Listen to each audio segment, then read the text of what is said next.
that the new year will bring them some joy and happiness. But unfortunately, the experience of the past few years show that the common people have to wait for a much longer time to see that their own wishes and desires are fulfilled. But I think this will be a year in which the people will also assert themselves and try to bring the rulers to account for their current state of affairs. You recently, many times, you have identified the Hindutva project of BJP. Do you think that the big corporate business of our country, why they are supporting this Hindutva project? There are many other bourgeois parties. The unique aspect of the current regime, the Modi government, is that it is based on an alliance between the Hindutva forces and the corporates in our country. To put it in other ways, both the RSS, which is the main organization of Hindutva, and the big business or big bourgeoisie of our country find it in their interest to have this alliance. It serves their mutual interest. The big corporates have a party and government which is pushing neoliberal policies which are in the interest of the big business and corporates, and the corporates are backing the Hindutva forces because they feel the Hindutva ideology and the brand of authoritarianism which Hindutva propagates will help to bring stability in the country, serve the interests of the big bourgeoisie. So it's a mutually beneficial alliance. To defend the secularism of our constitution, apart from the political oppositions, there are judiciary also. They have constitutional authority.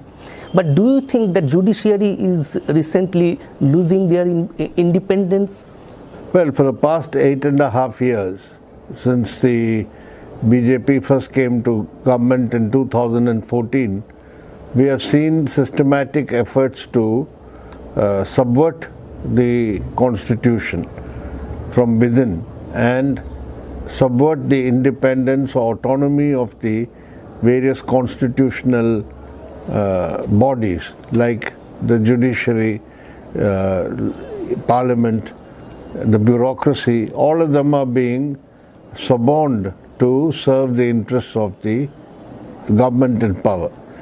So the judiciary is also a target, and the recent controversy or the questions raised by the Union Law Minister that the government must have a say in the appointment of judges shows that they want to fix the judiciary and get a committed judiciary committed to their cause.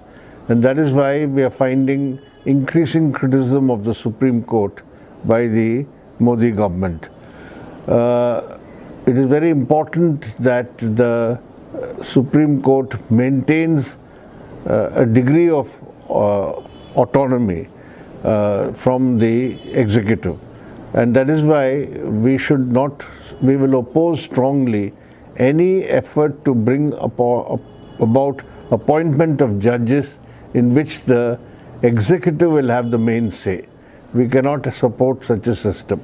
Another important character of our constitution, the federalism of our country.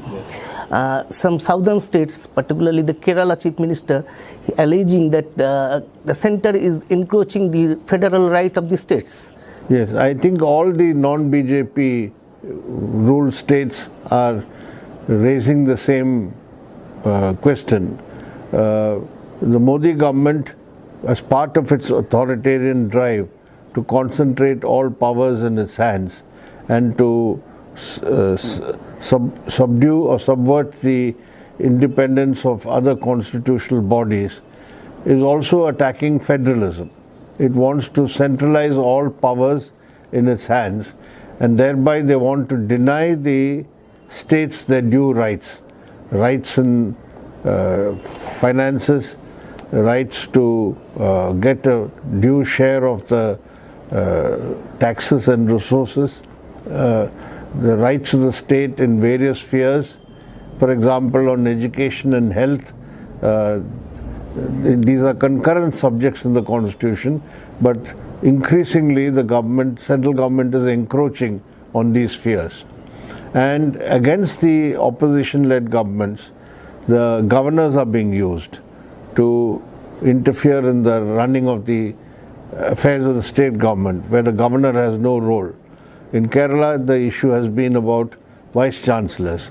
The governor is determined to appoint vice chancellors of his choice, not allowing the state government and the state laws. Legislature has passed laws for all these universities. He doesn't want to go by those laws. So this is an overall attack on federalism, and is part of the Hindutva authoritarian drive. And therefore, the effort should be to see that all the opposition-ruled states come together to raise what are their burning issues. For example, GST, their compensation has not been still paid. Increasingly, the central government is levying cesses. Instead of taxes, they say it's a cess on petrol or diesel. Then they put a special duty like cess. Then they don't have to share that with the state government, because otherwise all taxes have to be shared between the center and state. So various methods are there to squeeze the states. So I think broad united platform of all the non-BJP ruled government should come together. There should be a forum so that they can resist this attack on federalism and state rights. Here in West Bengal, our Chief Minister Mamata Banerjee is also alleging the same, and she is saying that center is not providing fund for Awas Yojana and several Manrega, etc. Do you think that her allegation is also having the same validity? No, there are two types of issues here in West Bengal. Here also, the governors, earlier governor, for example, Jagdeep Dhankar, behaved in an arbitrary fashion. We do not support any governor acting unconstitutionally against an elected government. We may attack we have our own opposition to that elected government, its policies, but it's not for the governor to intervene in those matters. But as far as the centrally sponsored schemes, etc., here in West Bengal, the problem is not that the center has not provided funds, but that funds have not been properly used. It has been misused, or they have been siphoned off for the Awas Yojana or for the Manrega, for example. Manrega, it is a very tragic thing that the people who most desperately need work under the NREGA scheme, they are now not getting any work because the center stopped the funds. Between this fight between the center and states, the rural people who require employment are today deprived of that. So that's a different type of problem. They are being the victims ultimately. You made a call that in Bengal to fight against BJP and Trinamool Congress simultaneously. But taking other point of view, particularly the religious minority, they may think that to defend, to protect from the attack of BJP, Trinamool Congress is the only option, and those who wants to get rid of from the misrule of Trinamool Congress, they may think that BJP is in power in center, so they are the options. In this context, how will you re-establish the left movement in Bengal? No, you see, the left movement as an independent force can only grow in Bengal when they fight both the Trinamool and the BJP. You have the Trinamool Congress in government here, in the state government, and you have the BJP in the central government. We are opposed to both the governments policies and anti-democratic actions. In West Bengal, the effort is to see that there is a polarization between the BJP and the Trinamool. So the type of issue that you raised comes up. But as far as the democratic movement as a whole is concerned, we cannot decide to say that TMC is the main enemy, therefore we will take a soft approach to the BJP. Or the BJP is the main enemy, therefore we will be soft towards the TMC. Both of this will harm the interests of the people of Bengal and particularly of the working people of Bengal. So the left has a more difficult task in West Bengal, which is without any respite we fight the Trinamool Congress, because it is the Trinamool Congress and its government which has resorted to the worst form of repression and violence against the left and the CPI. They have sought to suppress our party and movement. So without fighting back that attack, we cannot defend the interests of the people or strengthen and develop our movement. At the same time, in the long run, the BJP is a greater danger, because once the BJP penetrates and establishes its influence in West Bengal, you will find that they are as bad or worse. See what is happening in Tripura, where there is a BJP government.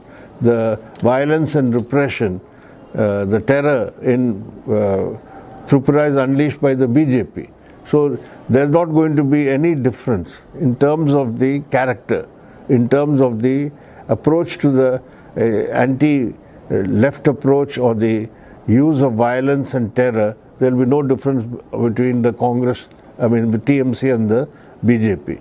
That is why we say that we have to fight both these forces without compromising with either. We also notice another new trend or a new effort to divide our state again, to separate the northern part of our state. Do you think that it will give a solution to the people? It will meet the aspiration of the people of the northern Bengal? No, you see, if you look at it, in many big states, you have linguistic and ethnic minorities. And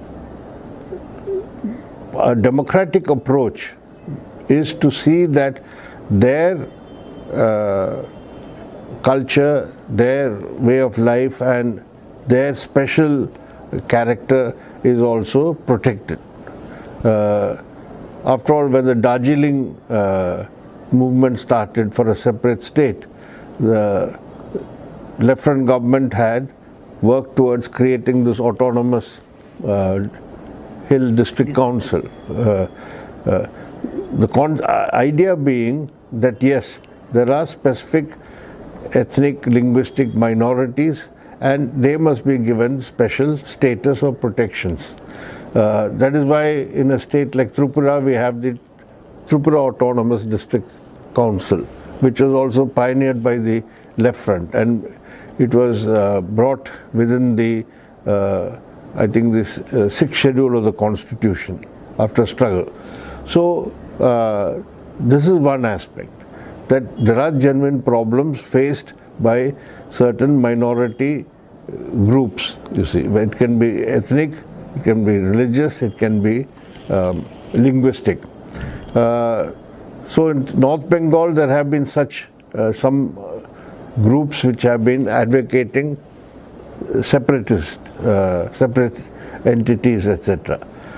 So the BJP currently, after the 2019 Lok Sabha elections, particularly after it won number of parliament seats in North Bengal, they have been fanning these separatist sentiments and feelings. You had earlier the Rajmanshi in Kuch Bihar and all those areas, some groups advocating separatism. So now they're trying to create this sort of division, because the BJP, not now, from the beginning, has not accepted the concept of a linguistic-based state, that is, language-based state. They have been asking for small states all over India. In fact, at one time, I think in 1980s, they said there should be 40 states in India, based on more administrative convenience rather than linguistic identity. So for them, they think that since they've got some strength in North Bengal, divide Bengal, that will help them in that new state. It is purely from that angle. But this will be very bad for Bengal. It will destroy the existing identity of Bengal as it exists, and it will also not solve any problem, in the sense that the backwardness in North Bengal, or the socio-economic problems that exist in North Bengal, is not because they are part of a bigger state and they're being neglected. There are various reasons, historical and otherwise, for the type of problems that are there in North Bengal. So at the same time, recognizing the diversity of the socio-ethnic groups there, you have to create structures which will give those people representation and also be able to fulfill some of their aspirations. How you do that has to be worked out, but it has to be within a unified state. So this will not be helpful at all for West Bengal or for the people of North Bengal, because the logic of this is that you have other groups also. If you have Rajbanshi, then you have other tribal groups. Then each one will start. This trend of separatism will never end. It will get further fragmented. You can't have a unity of North Bengal. There is no identity like North Bengal, you see. So we have seen this in Assam also earlier, that various tribal groups later on asserted their identity when they saw the bigger groups asserting the identity, like Bodo. When Bodos demanded, then later on Ravas and Missing said, we also need separate bodies, autonomous council. So it becomes an endless process of fragmentation rather than uniting people or creating more solidarity among people. So a reasonable approach where the substantial minority groups, they must be given space to have their democratic setup and their own forums for voicing their own needs and aspirations, and that can be done within a single unified state.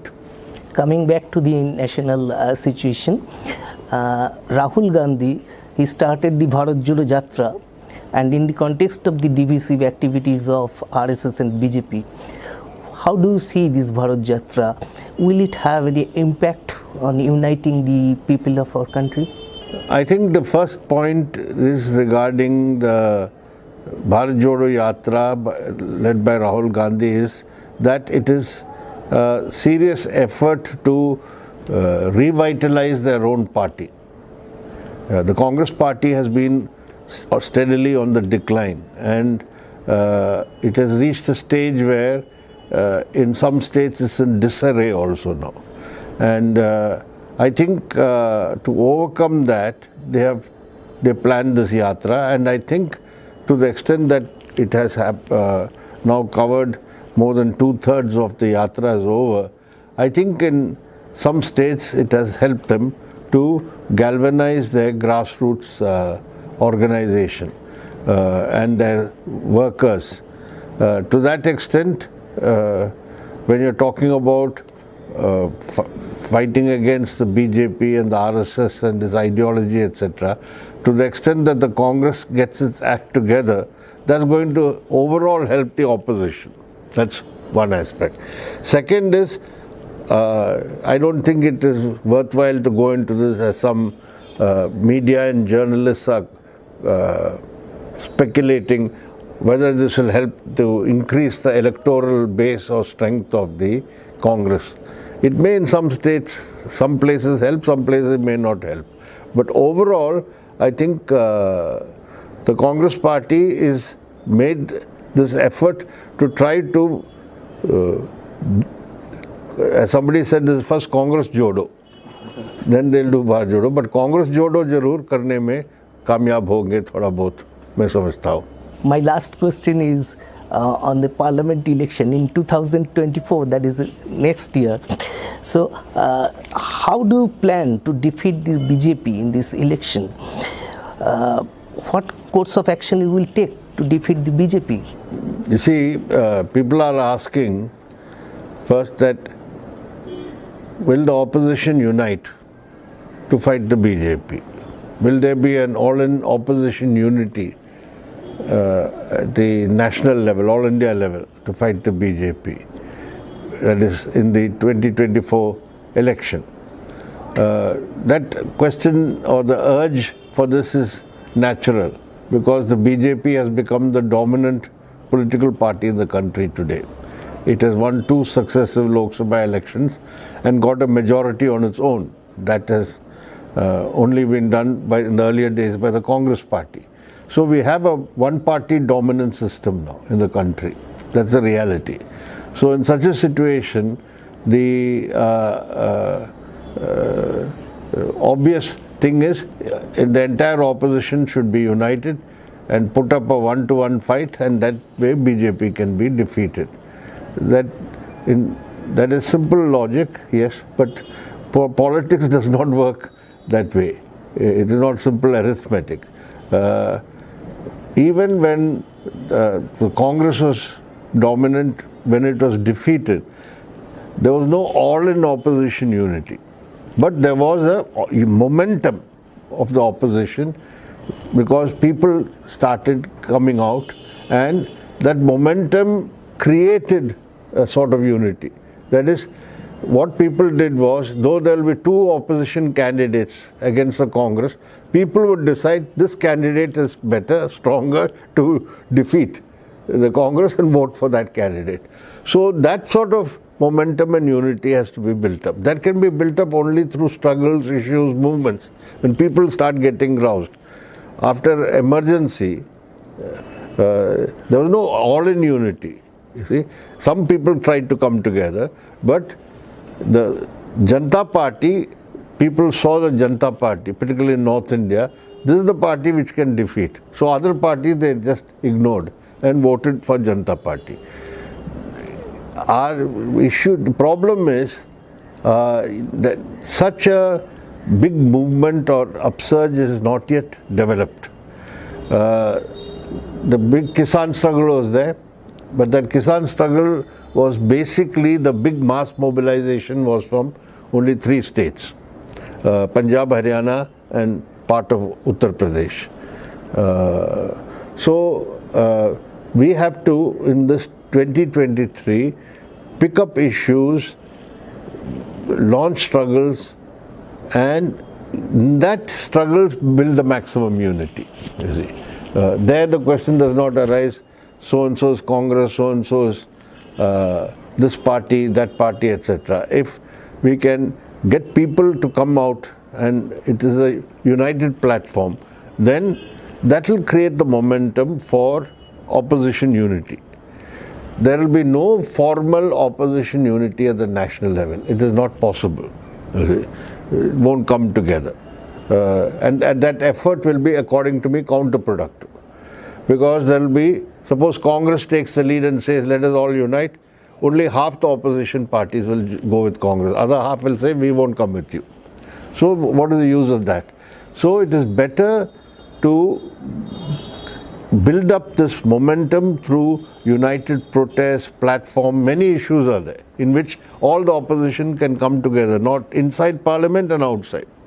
You see? So what are those issues? You have to pick up those issues. There the left can play a role in taking a lead, because unlike other parties who see only electoral tactics and election tactics, we are able to say, look, this is an issue on which the masses can be mobilized. Take the issue, all of you come together. In that we won't pick and choose. Anybody who's willing to come on that issue can come. You see, they may not fight elections together later, but on the issue, they should be able to join hands with all of us. So that approach we take in 2023, and in 2024, state-wise, given the situation in each state, we can work out the maximum unity possible against the BJP, you see. And that will differ state to state, you see. In some state, there is a regional party which is the main force against the BJP. So, what is the use of building a unity minus that regional party? So you have to try to work to have a broad agreement with the regional party. So our approach should be state-wise, take into account the concrete conditions, and there maximum unity against the BJP and its allies should be achieved. Something like what has now already been